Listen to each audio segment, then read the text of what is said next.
Okay, question B, sketch the graph of modulus 1 minus 3x, take away 7. So if we hadn't sketched the graph, if we'd done part A without drawing the graph, we need to start by drawing the graph. Okay.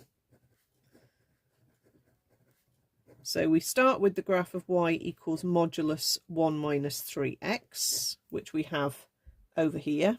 Okay, but if you haven't already done that, then that's where you begin. So again, it's a y equals mx plus c.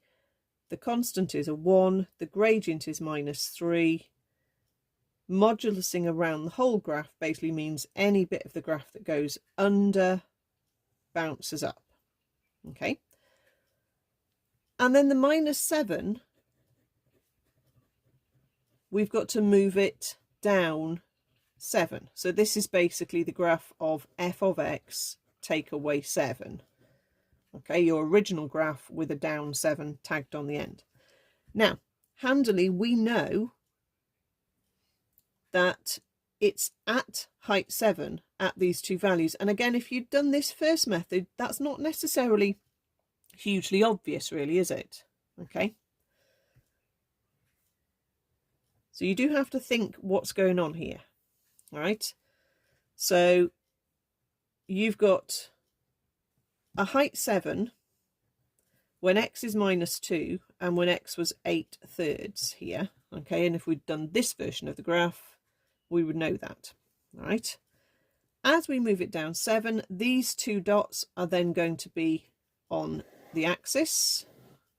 So at minus 2 and at 8/3, our graph is going to be going down through the axis. This point here is at height 0. So we're going to get that ending up down at height minus 7. I haven't worked out the x value there, so I'll do that because it says clearly label the minimum point.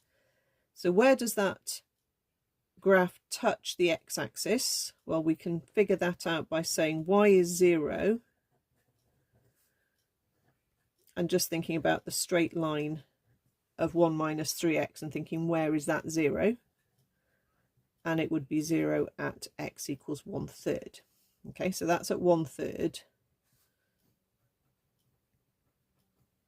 So we've got this V-shaped graph that's been moved down 7 units, and we've got these points because these were these 2 points moved down 7, and we've got this point labelled as well. Not that easy. You have to really think about what part A has told you before you can draw part B.